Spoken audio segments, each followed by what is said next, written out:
My name is Amelia. I'm 32 years old, and for most of my life, I've been the person you call when something is broken. This is the story of how my family told me not to come home for Christmas, so I stopped being their silent backbone. But before I tell you how everything flipped, like and subscribe, and drop a comment to let me know where you are watching from. The air in the hospital always had the same sharp, clean smell. It was a mix of antiseptic, latex gloves, and the faint metallic scent of stress. For 12 hours, I had been breathing it in, living in it. My feet ached with a dull, familiar throb, a constant reminder of the miles I walked on the polished linoleum floors. I was a doctor. I fixed things. I stitched wounds, managed pain, and sometimes I held the hand of a stranger as they took their last breath. It was a heavy job. My brother was right about that. But as I pushed open the heavy doors to the staff parking lot, the cold December air felt like a promise. It was crisp and clean, and for the first time all day, I let myself smile. The shift was over. The week was over. Christmas was just 3 days away. In the passenger seat of my car was a small, worn leather duffel bag. It was already packed for the drive to my parents' house.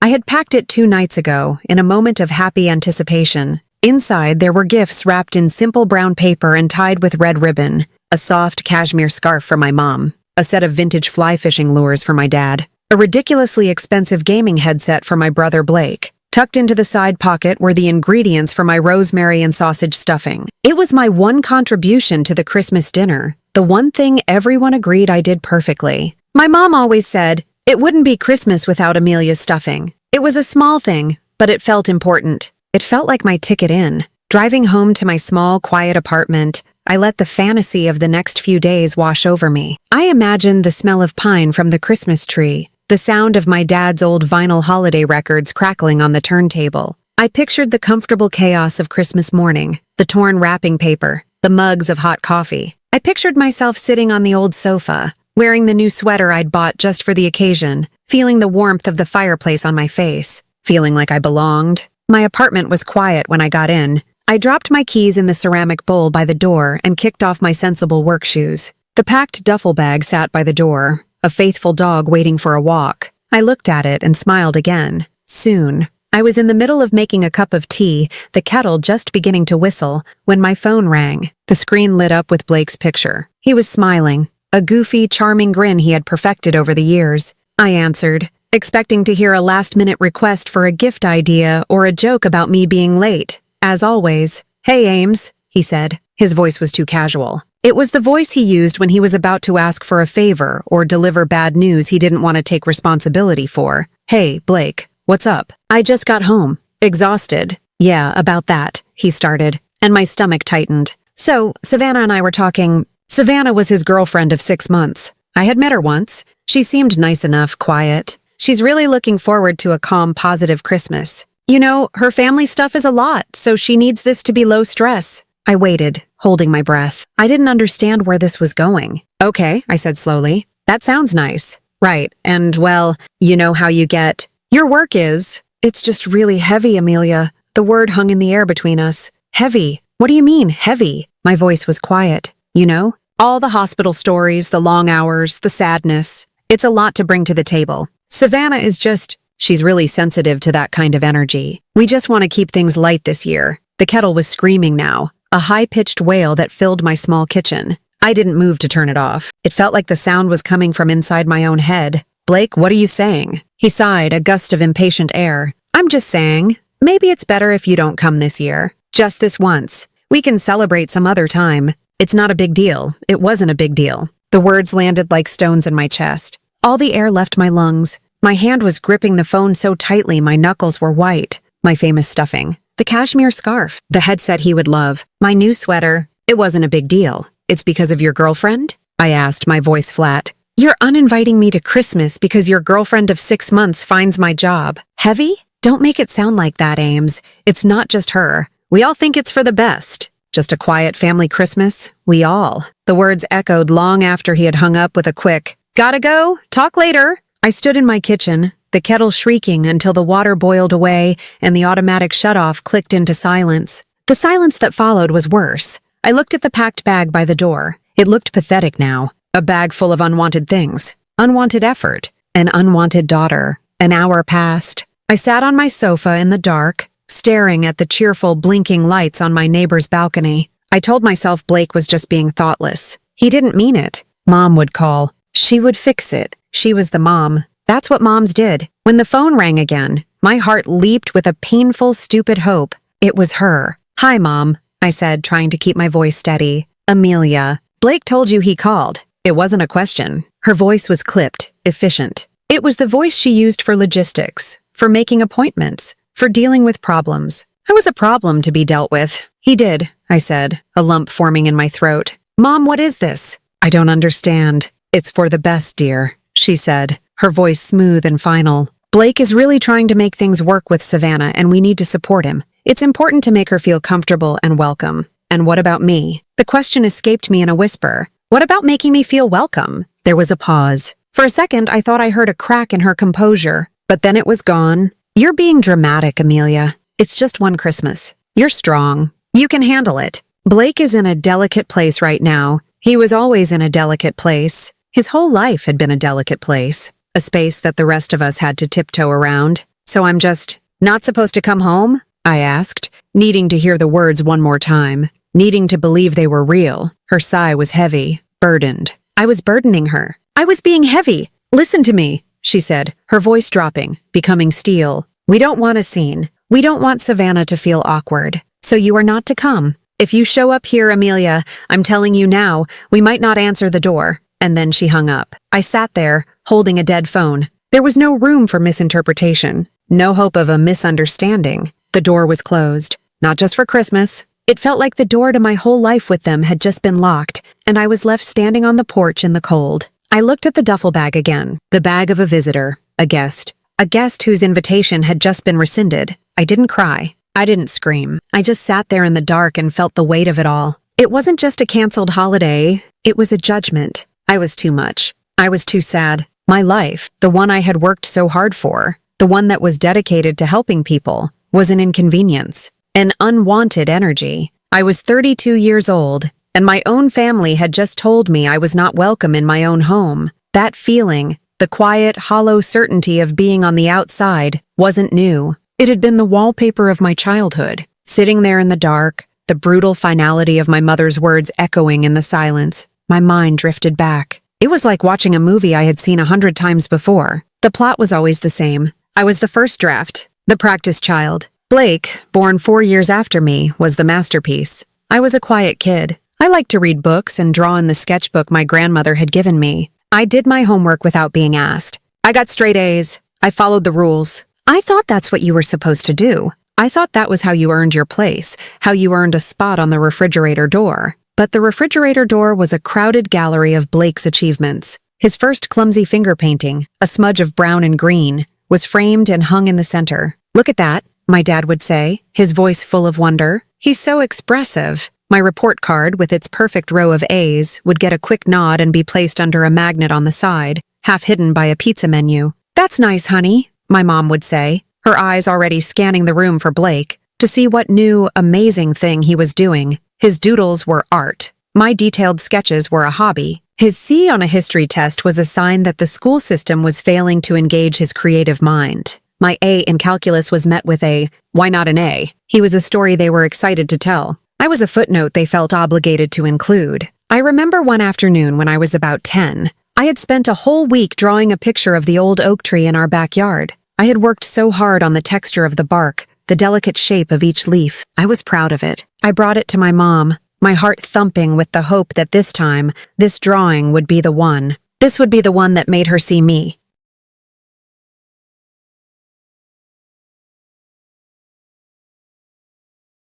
She was on the phone, laughing at something the person on the other end had said. She glanced at my drawing, her eyes flicking over it in a fraction of a second. "Oh, that's lovely, Amelia. Go put it in your room." Just then, Blake, who was 6, came running in with a piece of construction paper. He had drawn a lopsided circle with 3 lines sticking out of it. "It's a sun monster!" he yelled. My mom's face lit up. She ended her phone call abruptly. "Oh, Blake, honey, look at that. It's so imaginative. Let's put this right up where everyone can see it." She took his drawing and placed it in the center of the fridge, moving the framed finger painting to make room. My drawing of the oak tree was still in my hand, I quietly walked back to my room and slid it into the back of my sketchbook, my cheeks burning with a shame I didn't understand. It wasn't that they were cruel, not in an obvious way. It was a neglect that was quieter, more insidious. It was the constant, unspoken message that my value was conditional, while Blake's was absolute. His very existence was a thing to be celebrated. My existence was a series of tasks to be completed.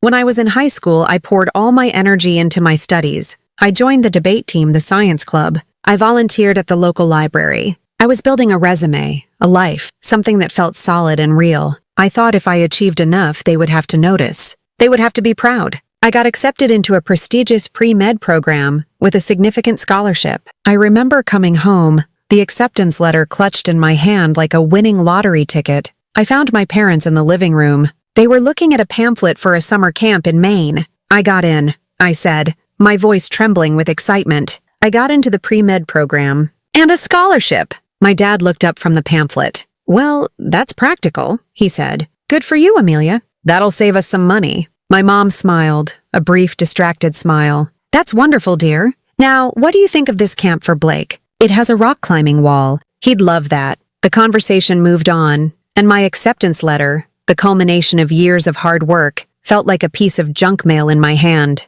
2 years later, Blake dropped out of community college after 1 semester. I came home that weekend to find my parents sitting with him at the kitchen table, their faces full of gentle concern and admiration. He's finding himself, my mother told me later in a hushed, reverent tone. It takes courage to admit that a path isn't right for you. We're so proud of him for being brave enough to follow his own journey. His failure was brave. My success was practical. The worst part, the part that still twisted in my gut when I thought about it, was the sketchbook. It was the one my grandmother had given me just before she passed away. It had a soft leather cover and thick, creamy pages. It was my sanctuary. I filled it with sketches of people I saw on the bus, with detailed drawings of flowers from our garden, with imaginary landscapes. It was the only place where I felt truly seen, because it was a world I created entirely for myself. One Saturday morning during my first year of college, I came home for the weekend. I was looking for my sketchbook, wanting to draw the way the morning light was hitting the kitchen table. I couldn't find it in my room. I searched everywhere. Finally, with a growing sense of dread, I went out to the garage. There, sitting on top of the blue recycling bin, was my sketchbook. I picked it up, my hands shaking. I flipped through the pages. They were all there. My drawings, my secrets, my soul. I took it inside and found my mother in the kitchen, humming as she unloaded the dishwasher. Why was my sketchbook in the recycling? I asked, my voice tight. She didn't even turn around. Oh, that? I was cleaning out your room. It was just clutter, Amelia. You have so many notebooks. It was just clutter. I didn't say anything else. I took my sketchbook, went up to my room, packed a bag, and drove back to my dorm that afternoon instead of staying the weekend. I never told them why. They never asked. They probably didn't even notice I was gone until the next day. Sitting on my couch, the ghost of that 10-year-old girl with the drawing of the oak tree stood beside the teenager who found her soul in the trash. They were both with me now, watching the 32-year-old woman who had just been told her life was too heavy to be brought home for Christmas.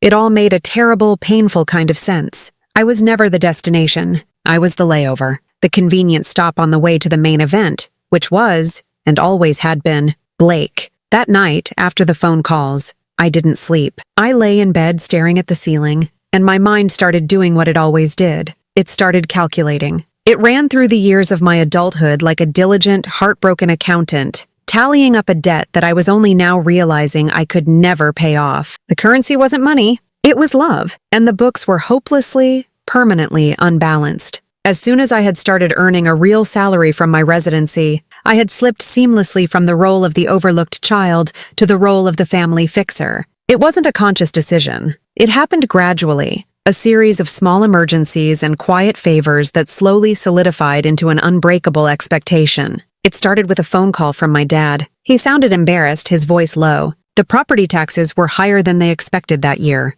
They were a little short. Could I help? Of course I could. I logged into my bank account and transferred the money without a second thought. It felt good in a strange way. It felt like I was finally useful. Practicality, my dad had called it. My practicality was now their solution. A few months later, Blake called. He'd made a bad investment in some cryptocurrency a friend had recommended. He'd lost a couple of $1,000s and couldn't make his rent. He was frantic. "Don't tell Mom and Dad," he begged. They'll just worry. So I covered it. I sent him the money with a simple note. Be more careful. He sent back a one-word text. And so it began. I became the silent, invisible safety net stretched out beneath my family. The calls became more frequent, the requests more assumed. I was the first line of defense against the harsh realities of life that they seemed unable or unwilling to face. When the roof on their house started leaking, I was the one who researched and paid the deposit for the roofer. When my mom's car needed new brakes, I was the one who got the call from the mechanic with the estimate, and I was the one who gave him my credit card number over the phone. I booked their flights for their anniversary trip to Florida. I set up their new internet router over the phone, patiently walking my dad through the steps for over an hour. I did it all quietly. I never brought it up. I never asked for a thank you. I never wanted them to feel embarrassed or beholden to me. Deep down, I think a part of me was terrified that if I ever mentioned it, if I ever asked for anything in return, the whole fragile arrangement would fall apart. I had this misguided belief that if I made myself indispensable, I could never be discarded. If I was the one holding all the pieces together, they would have to keep me around. Being the fixer was the only way I knew how to matter. It was my strategy for earning a place at the table. I remember one night, about a year ago, I was just getting off a brutal 48-hour shift. A multi-car pileup had flooded the ER. I hadn't slept. I hadn't eaten a real meal. My body felt like a collection of aches and bruises. All I wanted to do was go home and collapse. As I was walking to my car, my phone rang. It was my mother. She was crying. Amelia, thank God, she sobbed. It's your father. His chest hurts. Adrenaline shot through my exhaustion. I was instantly awake, my mind clear and sharp. Okay, Mom, stay calm. Where is the pain? What other symptoms does he have? Have you called 911? No, I didn't want to overreact, she said. I wanted to call you first. I drove to their house, breaking every speed limit. I ran inside with my medical bag. I found my father sitting on the couch looking pale. I took his vitals. I asked him a dozen questions. After a thorough check, I was fairly certain it was severe acid reflux,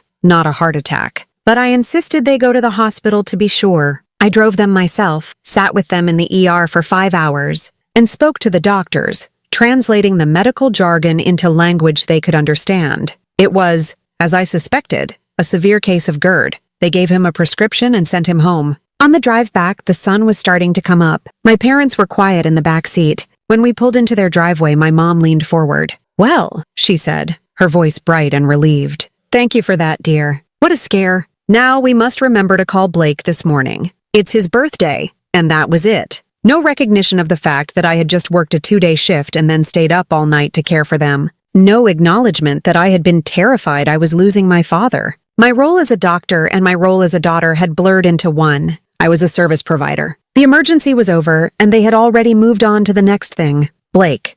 I thought about all the money, the thousands of dollars I had poured into their lives, never expecting it back. The mortgage top-ups when my dad's freelance work was slow. The emergency fund I sent to Blake every few months for car repairs or new tires or concert tickets he couldn't afford. The quiet, steady drip of my income into their accounts, patching the holes in their finances. Lying in my bed, in the crushing silence of my apartment, I saw it with a horrifying clarity. My sacrifices hadn't been seen as love. They had been seen as my function. I wasn't the beloved daughter. I was the family ATM, the on-call physician, the 24/7 crisis manager. I had made myself so useful that they had forgotten I was a person with feelings, a person who got tired, a person who might want to be cared for just once, a person who might just want to come home for Christmas. The disinvitation wasn't a random act of cruelty. It was the logical next step. They didn't need me for Christmas. There was no emergency to manage, no bill to pay,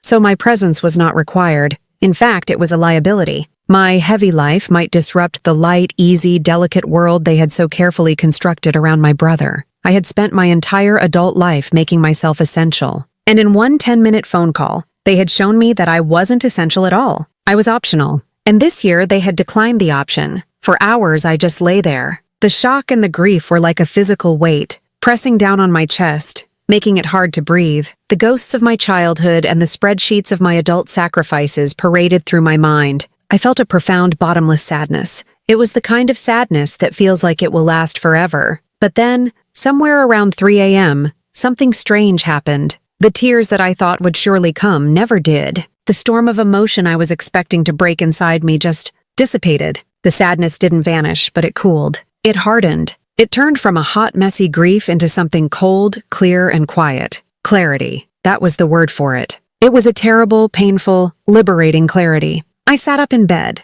The moon was casting a pale light across my bedroom floor. In that moment, I understood. I saw the entire structure of my family for what it was, a system designed to support and protect one person, Blake. My parents were the architects, and I was the foundation. I was the load-bearing wall, buried in the dark, doing the ugly, essential work so that the rest of the house could look nice and feel safe. They didn't see me as a daughter. They saw me as a resource, a utility, a safety net. And you fold up a safety net when it's not in use. You turn off a utility when you don't need the power. You don't invite the foundation to the party you're having on the first floor. The realization didn't come with a fresh wave of pain. It came with a strange, unnerving calm. There was no anger, no desire for revenge, just a quiet, settled understanding of the truth. I had been trying to win a game that was rigged from the start. I had been trying to earn something that was never on the offer. My love for them was a heartfelt plea. Their love for me was a transaction, and they had just declared the deal was off. I swung my legs out of bed and walked into the living room.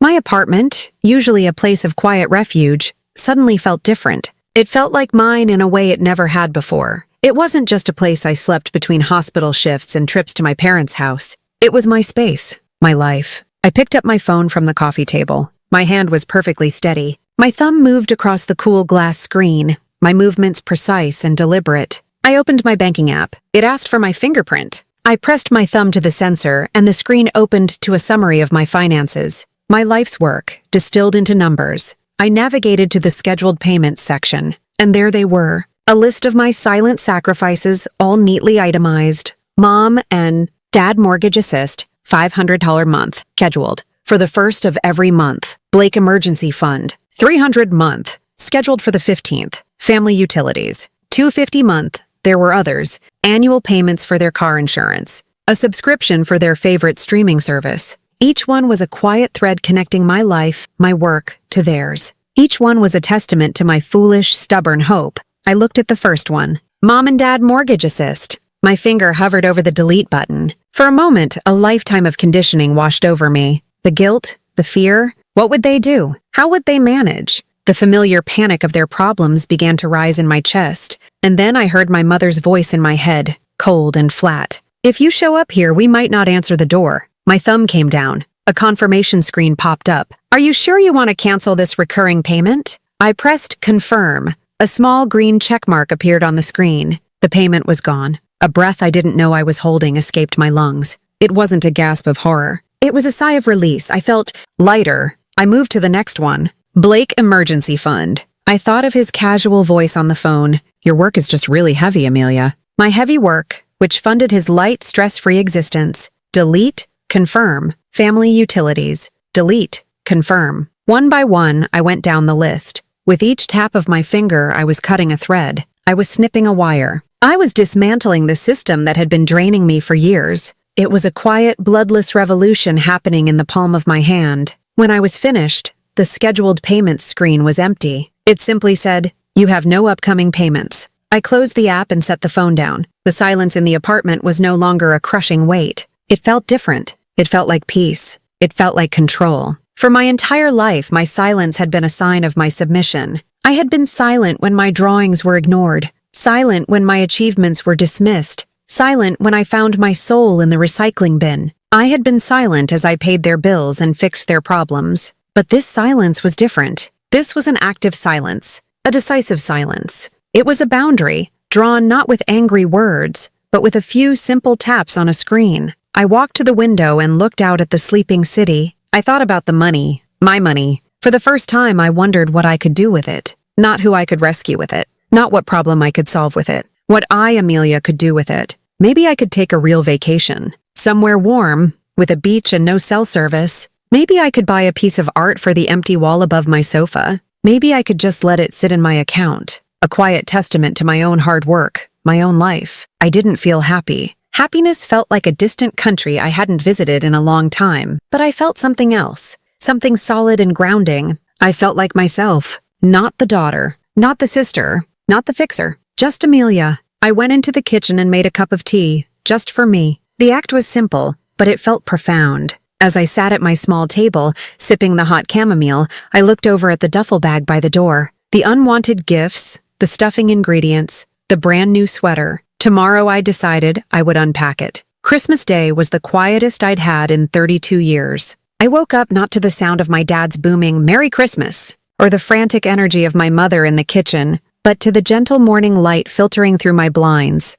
There was no rush, no schedule, no performance required. I made myself a perfect cup of coffee, the good kind I usually saved for special occasions. I sat on my sofa, wrapped in my warmest blanket, and read a novel I'd been meaning to start for months. Outside, a light snow began to fall, dusting the city in a soft white silence. It felt like the world was holding its breath, and for the first time so was I, not in anticipation of a crisis, but in a state of simple, uncomplicated peace. I didn't feel lonely. I felt free. There were no passive-aggressive comments about my work schedule, no subtle digs about me not being married, no walking on eggshells around Blake's delicate feelings. There was just me, my book, and the falling snow. Meanwhile, 70 miles away, the perfect, low-stress family Christmas was beginning to unravel. I didn't know it at the time, of course. I would piece it all together later from a tearful, guilt-ridden phone call from my Aunt Claire. The day at my parents' house had started with a tense, forced cheerfulness.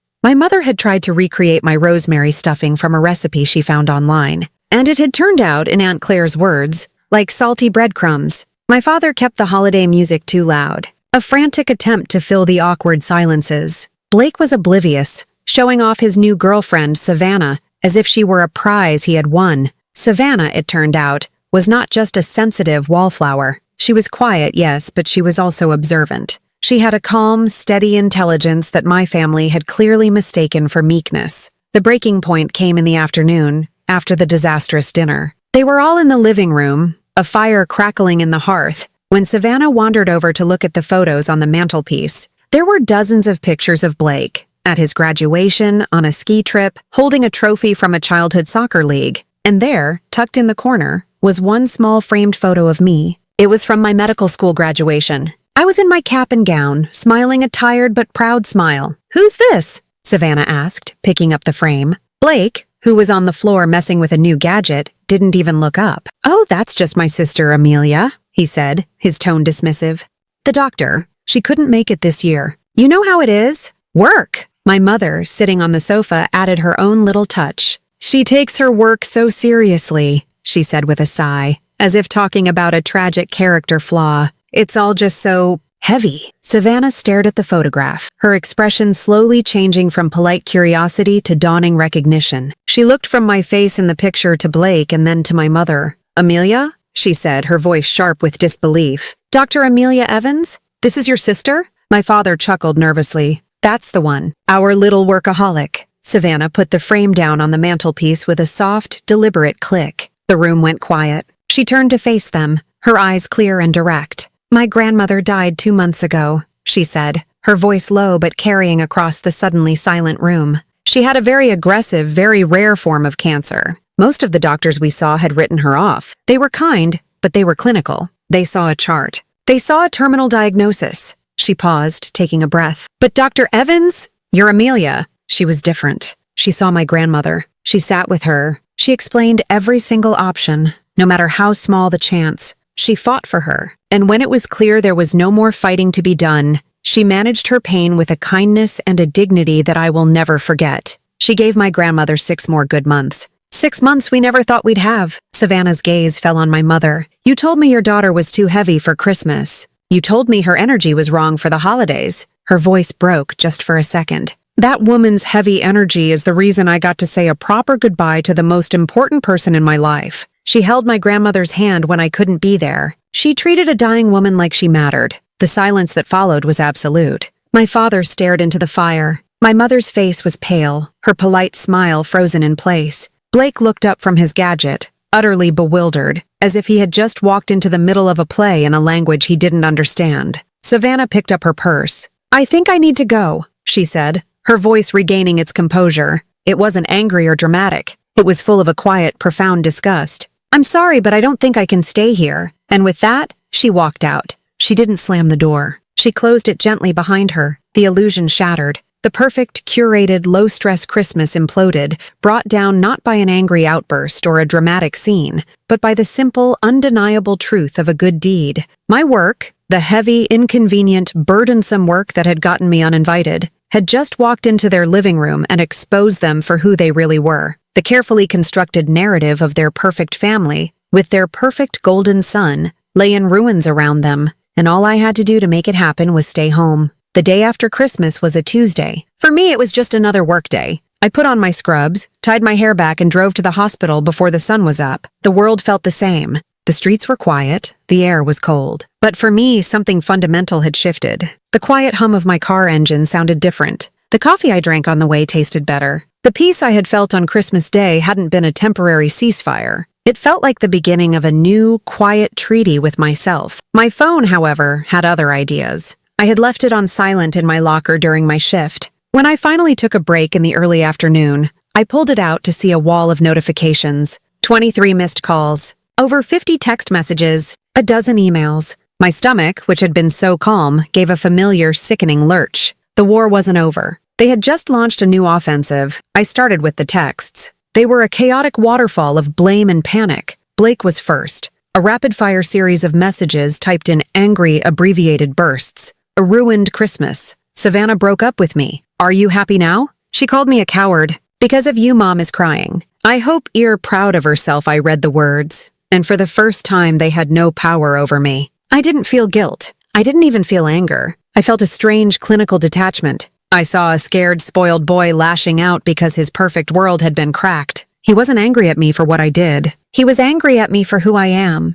and for the fact that someone else had finally seen it. Then came my mother's messages, a long, rambling paragraph that reeked of manipulative sorrow. Amelia, I don't know what you did or what you said to that girl, but you have humiliated this family. I have never been so embarrassed in my life. Your father is beside himself. You took a private family matter and made a spectacle of it. After everything we do for you, this is how you repay us? By turning a sweet girl against your own brother? Your cruelty is just breathtaking. What I did? I thought. I did nothing. I stayed home just as I was told. I had been erased from the family holiday, and yet somehow my ghost had shown up and ruined everything. It was a special kind of magic they possessed, the ability to make me responsible for events I didn't even attend. My father's message was short, direct and dripping with command. Call me, now. You need to fix this. Fix this. Of course, that was my job. Something was broken, so it was my responsibility to put it back together. They had created the mess,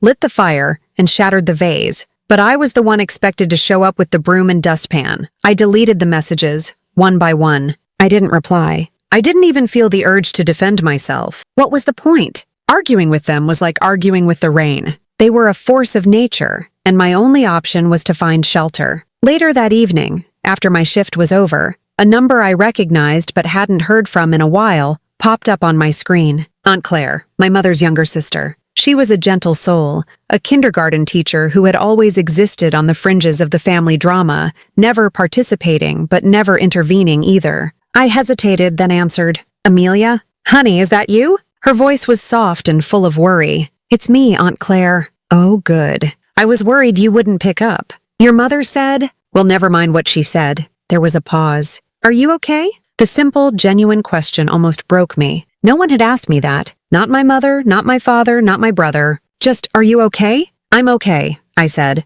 and I was surprised to find that it was true. It's been a strange couple of days. Honey, what I saw at that house was more than strange, she said, and then the whole story came pouring out. She described the tense dinner, the awkward silences, Savannah seeing my photo. She recounted Savannah's speech, her voice full of awe. Amelia, you should have seen their faces. Your mother looked like she'd seen a ghost. And Blake? That poor boy just looked confused, like he couldn't figure out why his girlfriend was talking about her grandmother instead of admiring his new watch. She told me about the aftermath, the screaming match after Savannah left, my mother accusing my father of not defending the family's honor, my father blaming my mother for raising a dramatic son, and both of them in perfect unified harmony, deciding that it was all, somehow, my fault. But that's not the half of it, honey, Aunt Claire continued, her voice dropping lower. That girl, Savannah, she went home and wrote about it. Wrote about it? Where? On her Facebook. On one of those neighborhood groups. She didn't use any names. She was very careful. She just wrote this beautiful tribute to her grandmother's doctor. She called her a hero. She wrote about how this Dr. E, was a quiet, brilliant woman who deserved to be celebrated. And then she wrote one little paragraph at the end. Aunt Claire cleared her throat and I could hear her scrolling on a screen. Okay, here it is. She wrote, "The most shocking part of this holiday was discovering that this heroic doctor's own family dismisses her life's work as being too heavy and negative to be allowed at their Christmas celebration. It's a sad reminder that the people who do the most important work are often the least valued by those who should love them most. Let's all raise a glass to the heroes who don't get a seat at the table." I was speechless. "Amelia, that post has been shared over 500 times, Aunt Claire whispered. "People are commenting like crazy. Nurses, paramedics, other doctors. They're all sharing their own stories about being taken for granted. Former patients of yours from the old clinic have found the post and are singing your praises. They're calling you a local hero. The whole thing. It's gone viral, at least in our little part of the world." For a moment, I couldn't process it. All my life, my family's opinion had been the only one that mattered. Their view of me was the mirror in which I saw myself. I was practical, I was heavy, I was clutter, I was a footnote, but now, hundreds of strangers, people who didn't know me or only knew me through the lens of my work, were painting a different picture. They were seeing me. They were seeing my worth, not as a function of my family but on my own terms. The mirror my family held up was shattered, and in its place were hundreds of other mirrors, all reflecting a person I barely recognized but desperately wanted to be. A hero, someone who mattered. "So you see, honey," Aunt Claire finished, her voice thick with emotion. "They're not just angry because Savannah left. They're angry because the story got out. Their perfect little family picture has a big crack in it, and everyone can see it now."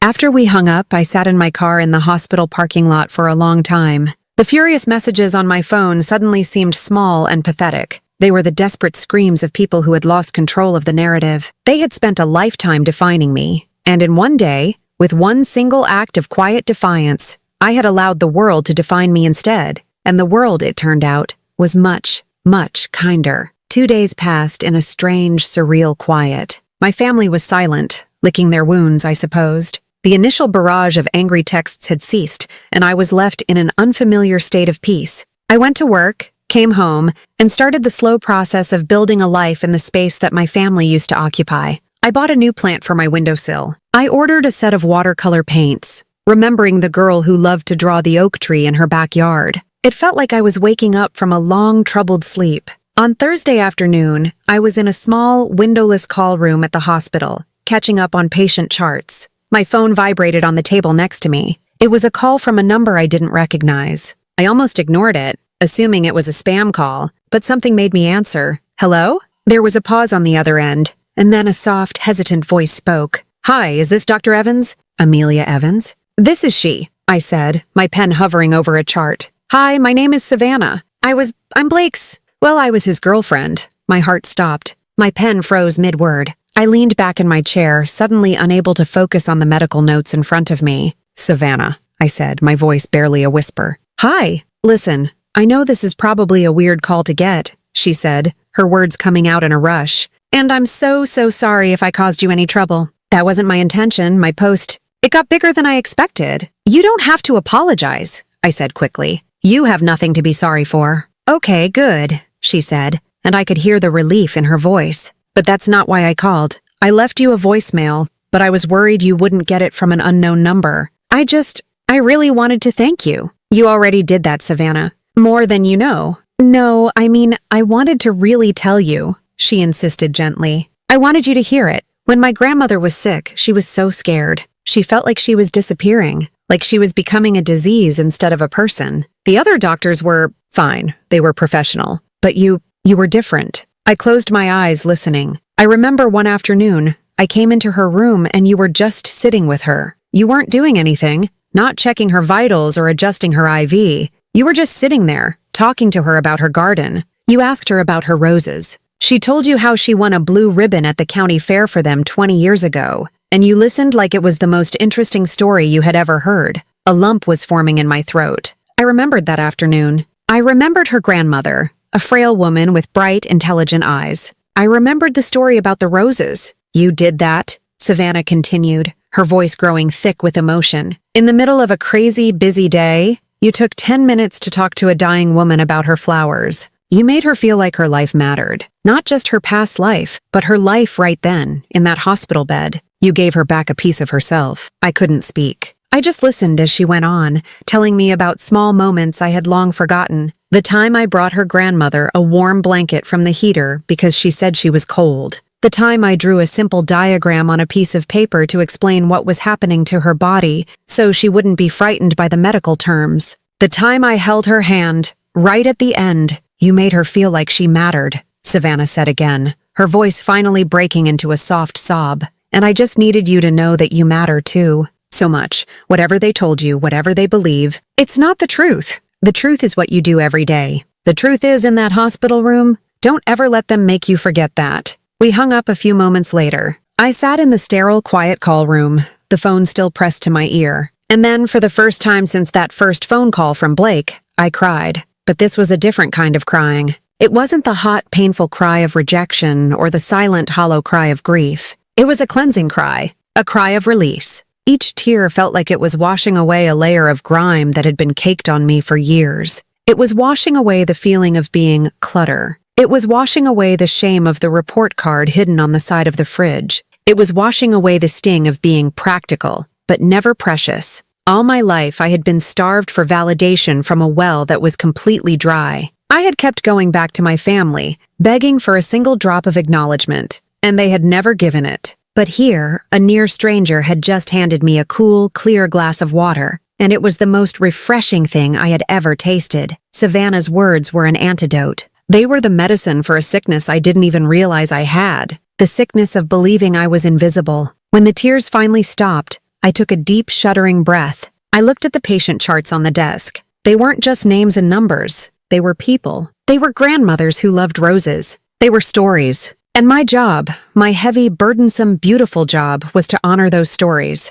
I picked up my pen. My hand was steady. I finished my work, and for the rest of the day, I felt a renewed sense of purpose. I smiled at my patients. I listened a little more closely. I saw them, and in doing so, I finally truly saw myself. Savannah's voice had done more than just thank me. It had given me back to me. The peace that followed my conversation with Savannah lasted for almost a week. It was a fragile, newborn peace, but it was mine. I started to believe that maybe, just maybe, my family had accepted my silence. That they had finally understood I was no longer playing my assigned role in their drama. I was wrong. They hadn't retreated. They had just been regrouping. The next attack came not as a chaotic barrage of texts, but as a single, coordinated strike. It arrived in my inbox on a Wednesday morning with a subject line that made my blood run cold. Regarding the Christmas misunderstanding. It was from my mother's email address, but the sterile corporate language had my father's fingerprints all over it. It was addressed to me, but Blake was CC'd. A united front. I opened it, my heart thumping a slow, heavy rhythm against my ribs. Amelia, we are writing to you as a family to address the unfortunate events of the past week. Emotions on all sides have clearly run high, and we regret how things were perceived. Christmas is a time for family, and it was never our intention for you to feel excluded. There was a simple misunderstanding that has since spiraled in a way none of us could have predicted. I had to stop and reread that sentence. A simple misunderstanding. My brother telling me not to come, my mother threatening to not answer the door if I did. That was a simple misunderstanding. The gaslighting was so blatant, so audacious. It was almost impressive. While we all bear some responsibility for the breakdown in communication, the email continued. We are deeply concerned about the public nature this has taken on. The social media activity initiated by Blake's ex-girlfriend, Savannah, is causing significant and unintended harm to our family's reputation. People who do not know us are making cruel and unfair judgments. We believe that, as the person at the center of this issue, you are in the best position to rectify the situation. We feel it would be beneficial for everyone if you could reach out to Savannah. A simple conversation, explaining that she misunderstood the context of a private family dynamic, would likely be enough. We need you to persuade her to remove her post and perhaps issue a clarification. This is a matter of protecting our family, and as you know, family must always come first. We are ready to put this all behind us and move forward together. Let us know when you have spoken to her. Sincerely, Mom, Dad, and Blake. I read the email 3 times. I felt like a scientist examining a strange and toxic specimen. There was no apology, no acknowledgement of my feelings, no ownership of their actions, Just a litany of excuses, blame shifting, and a clear, unadulterated demand. We regret how things were perceived, not, we regret what we did. They were sorry I had interpreted their cruelty as cruelty, and the request. The sheer breathtaking nerve of it. They had ostracized me, insulted my life's work, and now they were demanding that I go to the one person who had shown me kindness and ask her to silence herself, all to protect their reputation. They wanted me to clean up the mess they had made. They wanted me to be the fixer, one last time. The old Amelia would have agonized over this email. She would have dissected every word, searching for a crumb of love, a hint of remorse. She would have felt the crushing weight of their expectation and probably eventually caved. But the old Amelia was gone. I didn't agonize. I didn't even hesitate. I saw the email for exactly what it was. A tool of manipulation, a final, desperate attempt to pull me back into my designated role. I closed the email and moved it to my trash folder without a reply. My silence, it seemed, was more infuriating to them than any angry response would have been. The call started that afternoon. Blake called, his voice wheedling. "Ames, come on! Just talk to her. It's making my life hell." I said nothing and hung up. My mother called, crying. "Amelia, how can you be so cold? How can you let these strangers say such awful things about your family?" I said, "I have to go," and ended the call. The final escalation came the next day. I was in the middle of rounds when my pager went off. It was a message to call my department head, Dr. Ramirez, as soon as possible. My stomach twisted with a new kind of fear. The professional kind. Had I made a mistake with a patient? Had I missed something? I hurried to a quiet corner and dialed his office. "Amelia, can you come to my office, please?" he asked. His voice was calm, but there was an undercurrent I couldn't decipher. I walked to his office, my mind racing. I knocked on the door and he told me to come in and have a seat. Dr. Ramirez was a good man, fair and dedicated. I had always respected him. He looked at me from across his desk, his expression serious. "Amelia," he began, steepling his fingers. "I had a very unusual phone call about 15 minutes ago." "Oh?" I said, my mouth suddenly dry. "It was from a man identifying himself as your father." The air rushed out of my lungs. This was a line I never, in my wildest dreams, thought they would cross. My work was my sanctuary. It was the one part of my life they hadn't been able to touch. He told me, Dr. Ramirez said, his eyes fixed on mine, that he was deeply concerned for your well-being. He said that you've been under a great deal of stress lately, and that you've become emotionally unstable. He used those exact words. I felt the blood drain from my face. He went on to say, Dr. Ramirez continued, his voice hardening slightly, that he was worried your instability might be affecting your judgment, and that he feared you were becoming a danger to your patients. It was the ultimate betrayal. It wasn't just an insult or a manipulation. It was an attack on my competence, my career, my entire identity. They hadn't just tried to control me. They had tried to destroy me. I just stared at him, speechless. I couldn't form a single word of defense. Dr. Ramirez leaned forward. "Now, Amelia, you and I have worked together for 3 years. I have read your charts. I have seen you with patience. I have seen you handle incredible pressure with grace and skill. You are one of the best residents we have. So, I have to be honest. Your father sounds like a manipulative piece of work." Relief washed over me so intensely my knees felt weak. "I told him," he said, "that if he ever called this hospital again and made baseless, slanderous accusations against one of my staff, I would consider it harassment and act accordingly. I've already notified HR of the incident to create a paper trail. I wanted you to know what happened and to know that you have our full and unequivocal support." "Thank you," I whispered. The words felt inadequate. "You don't need to thank me," he said, his expression softening. "Just keep doing the excellent work you always do. But Amelia, please take care of yourself. It sounds like you have a lot on your plate." I walked out of his office feeling like I had just survived a car crash. I was shaken, trembling, but I was alive. And I was resolute. Any last lingering shred of doubt I had about my decision, any microscopic trace of guilt, was gone. It had been burned to ash by the fire of their ultimate betrayal. They hadn't just closed the door on me. They had tried to burn my house down. Weeks turned into a month. The silence from my family was now absolute. The failed email and the disastrous phone call to my boss seemed to have been their final, desperate volleys. In their absence, my own life began to take shape, like a garden finally getting sunlight after being overshadowed for years. I started painting again, setting up a small easel by the window in my living room. I filled the pages of a new sketchbook not with sadness, but with the faces of strangers I saw at the coffee shop, with the intricate patterns of frost on my window, with the simple beauty of my new plant. I reconnected with old friends from medical school, had dinner, went to a movie. I was discovering a simple, quiet joy in a life that was entirely my own. A life that required no justification, no performance, no silent sacrifice. I was building a new foundation, one that was just for me. Then, one Sunday afternoon it happened. I was sitting on my sofa, sketching and listening to music, when there was a knock on my apartment door. I wasn't expecting anyone. My heart gave a little jolt of apprehension. I muted the music and walked to the door, peering through the peephole, and there they were. All three of them, my mother, my father, and Blake, standing clustered together in the hallway of my building, a united front in the flesh. They looked uncomfortable, out of place. My mother was clutching her purse like a shield. My father had his hands shoved in his pockets, his jaw tight. Blake just looked lost, shifting his weight from one foot to the other. My first instinct was to pretend I wasn't home, to stay silent until they gave up and went away. That's what the old Amelia would have done. She would have hidden, but I wasn't her anymore. I took a deep breath, unlocked the deadbolt, and opened the door. I didn't open it all the way.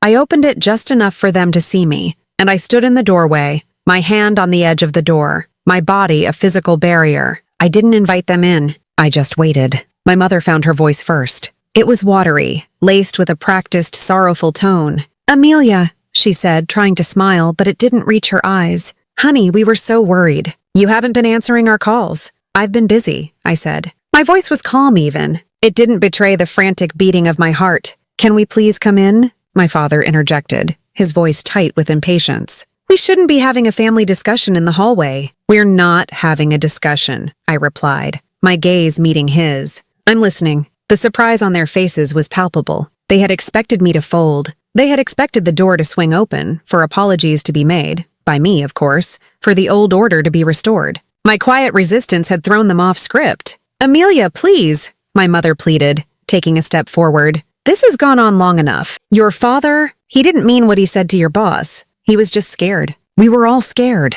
You tried to get me fired," I stated. It wasn't an accusation. It was a fact. As simple and as solid as the door I was holding. My father's face flushed with anger. "Stop this nonsense. I was trying to protect you from yourself. You were being hysterical, and you embarrassed this entire family. We are here to put an end to it." He was trying to command me, to use the sheer force of his paternal authority to make me bend, just like he always had. I just looked at him. I saw a man who was terrified of losing control. Then Blake stepped forward, his eyes pleading. He tried a different tactic, the one that had always worked. He tried to make it about them, about their shared history. "Ames, come on," he said, his voice soft. "It's us. It's family. Don't be like this. Just let us in. We can fix this. We can go back to how it was." And that was it. That was the moment everything became crystal clear. They hadn't come to apologize. They hadn't come to understand. They hadn't come because they missed me. They had come to reclaim their resource. They had come to put their foundation back in place. They had come to press the reset button so everything could go back to the way it was,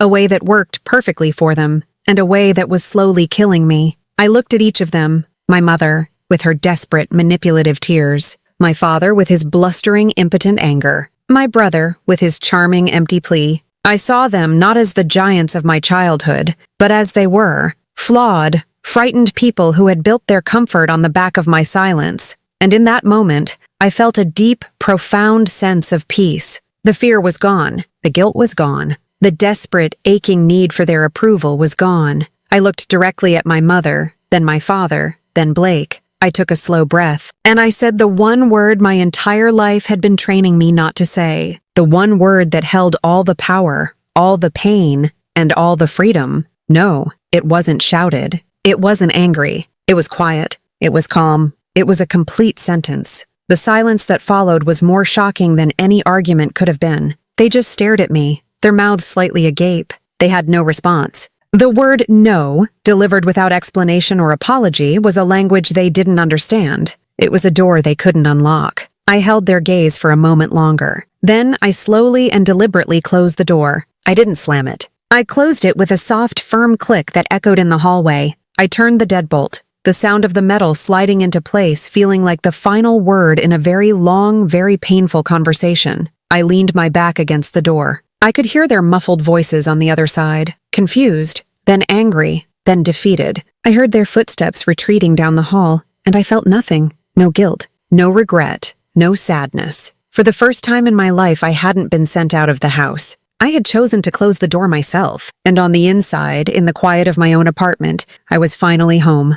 I walked away from the door and went into my kitchen. I filled the kettle with water and set it on the stove to boil. The simple domestic act felt sacred. My hands were steady. My breathing was even. Through the kitchen window, I could see the late afternoon sun casting long shadows across the city. While I waited for the water to heat, my eyes landed on a new addition to the wall above my small desk. It was a simple black frame. Inside, it wasn't a photograph or a painting, but a handwritten letter that had arrived in the mail a week ago. It was from Savannah. She had written to thank me again, and she had included a beautiful pressed flower from her grandmother's garden. "She would have wanted you to have this," the note read. "A little bit of beauty from a life you made better." I had framed it as a reminder, not a reminder of my family's cruelty, but of the world's unexpected kindness. A reminder that my worth wasn't determined in a living room on Christmas Day, but in the quiet, difficult moments with a patient. The kettle whistled. I made my tea and took it to the living room, curling up on the sofa. The silence in my apartment was no longer the empty, aching silence of loneliness. It was the full, rich silence of peace. The peace of no longer having to perform. No more walking on eggshells. No more shrinking myself to make room for others. No more being the silent, sturdy backbone for people who refuse to stand on their own. I took a sip of my tea and looked at the half-finished painting on my easel. It was a landscape, full of light and color. It wasn't perfect, but it was mine. My whole life, I had been seeking approval from people who were incapable of giving it. I had been trying to earn a love that was never truly on offer. I realized now that I didn't need their approval to know my worth. I didn't need their invitation to have a home. I whispered the words to myself, and to anyone out there who might be listening. I wasn't born to be their backbone. I was born to live my own life. And sometimes, silence is the loudest answer. If you've ever been made to feel invisible by the people who should have seen you most, hit like, subscribe, and tell me in the comments where you're watching from. Because sometimes not showing up is the most powerful thing you can do.